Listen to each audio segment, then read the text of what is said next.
Assalamualaikum warahmatullahi wabarakatuh. Sampurasun, Mugia Rahayu Sanggung Dumadi.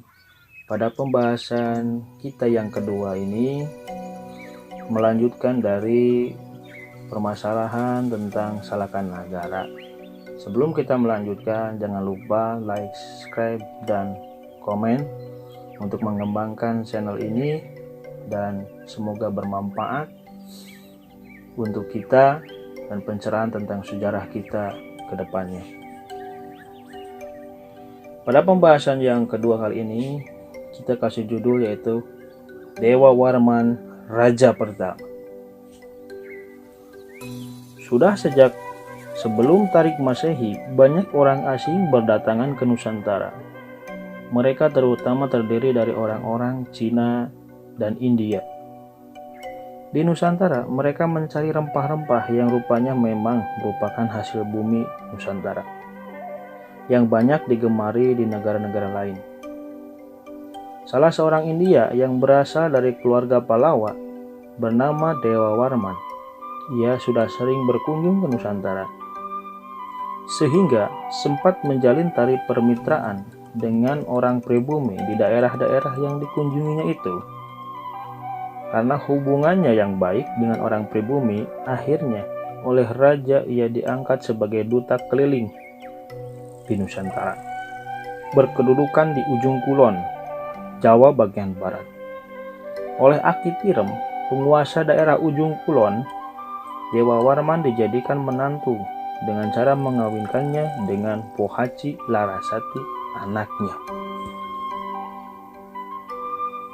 Dewa Warman bersama anak buahnya, baik yang datang dari Palawa maupun penduduk pribumi, harus senantiasa menjaga ketertiban dan keamanan daerahnya. Bandar-bandar yang terletak di laut, di muara sungai, itu sering didatangi perompak-perompak yang mengganggu keamanan ketertiban. Bahkan pada suatu hari ada perahu perompak yang nekat berlabuh sehingga dengan segera perahu itu dikepung oleh pasukan Dewa Warman. Terjadilah pertempuran yang sangat seru dan mengerikan, sebanyak 37 orang perompak mati terbunuh. Sedangkan yang tertawan atau luka-luka sejumlah 22 orang. Dalam pada itu, anggota pasukan Dewa Warman yang terbunuh berjumlah 7 orang. Terdiri atas 2 orang anak buah dan 5 orang anak buah Aki Tirem. Merompak yang tertawan kemudian dihukum gantung sehingga tak seorang pun yang tinggal hidup. Akibat pertempuran itu, Aki Tirem memperoleh perahu yang lengkap dengan senjatanya, harta benda, busana yang tersimpan di perahu itu. Jadi jelas bahwa Indonesia, khususnya Nusantara, menjadikan sasaran baik dari perdagangan lokal maupun internasional sejak abad awal Masehi. Untuk merayakan kemenangan itu, Aki Tirem menyelenggarakan Utsarawakarma atau upacara jamuan, lengkap dengan pertunjukan kesenian.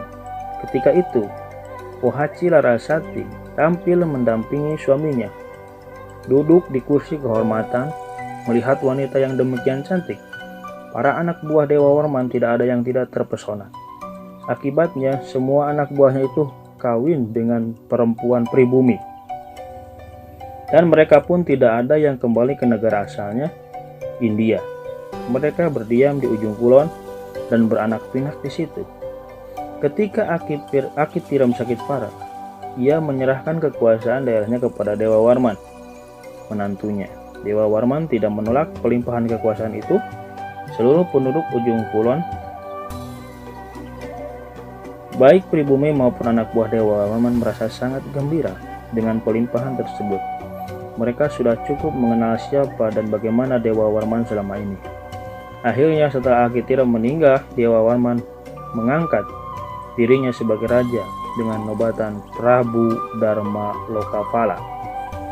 Jadi inilah raja yang menggantikan Aki Tirem. Aki Tirem penguasa wilayah ujung kulon, belum memahami, mengenal, tersentuh oleh budaya India. Kalau Dewa Warman, orang India sendiri yang mengawini dengan putri Larasati. Ini Hindunya sudah mulai kental. Dewa Warman, gelar yang paling lengkapnya adalah Prabu Dharma Lokapala Dewa Warman Haji Raksagapura Sar, istri dari Puhaci Larasati, menjadi permaisuri dengan nama Dewi Dwani Rahayu, sedangkan negaranya diberi nama Salaka Nagara. Daerah khusus Salaka Nagara meliputi Jawa Barat bagian barat yang termasuk pulau yang terletak di sebelah barat pula Pulau Jawa. Laut yang memisahkan Jawa dan Suwarnadipura ataupun Sumatera pun termasuk wilayah Salaka Nagara. Dengan demikian, Salaka Nagara benar-benar menguasai seluruh pesisir laut kedua pulau. Perahu yang hilir mudik di selat itu dari barat ke timur dan sebaliknya umumnya berlabuh di Bandar Salaka Nagara atau nanti menjadi Selat Sunda. Perahu-perahu itu diwajibkan menyerahkan pajak upeti kepada Salaka Nagara. Sebagai imbalannya, Salaka Nagara bertanggung jawab atas keselamatan, keamanan perahu-perahu perdagangan yang ada di wilayah Salaka Nagara. Sebaliknya, semua perahu, perompak, dan pengacau itu ditindak, yang mengacau dan menindas akan dihukum mati, ditegakkan keadilan seadil-adilnya. Menurut catatan Dewa Warman, memerintah selama 38 tahun, yaitu tahun 52 sampai 90 Saka atau tarik Masehi 130 sampai 168 Masehi. Ia mempunyai 2 orang istri, seorang diantaranya putri Palawa yang meninggal di negaranya dan turunannya tetap tinggal di sana. Istri kedua adalah Puhaci Larasati yang bergelar Dewi Dwani Rahayu. Dari Dewi Narahayu ini, Dewa Warman mempunyai beberapa orang anak. Seorang anak diantaranya yang paling sulung kemudian bergantikan Dewa Warman, bernama Prabu Digwijayakasa atau Dewa Warman II. Demikianlah uraian sejarah yang termuat dalam Pustaka Rajaksa Ibumi Nusantara Sarga Pratama yang merupakan parwa keempat dari naskah Pustaka Raja-Raja Ibumi Nusantara halaman 92 sampai 109.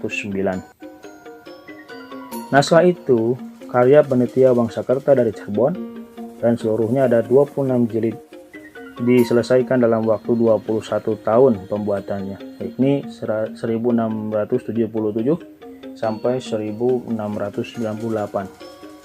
Jika dibandingkan dengan berita Cina yang menyebutkan bahwa dalam tahun 132 ada utusan Raja Pin dan Ye Tia ke Cina, hampir dapat dipastikan bahwa Pin adalah Dewa Warman. Menurut naskah itu, apalagi para sarjana umumnya juga bersepakat menganggap bahwa Pin memang lafal Cina dari Dewa Warman. Jika ini benar, maka nama Gunung Raksa di Pulau Panaitan atau Ujung Kulon pun benar kemungkinan ada sangkut pautnya dengan nama nobatan Dewa Warman Haji Raksagapura Sagara. Wallahu a'lam bishawab.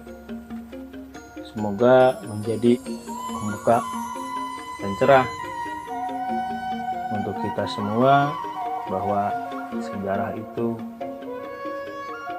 progres penemuan baru diteliti kembali dan menjadi sesuatu yang ditunggu-tunggu kebenarannya.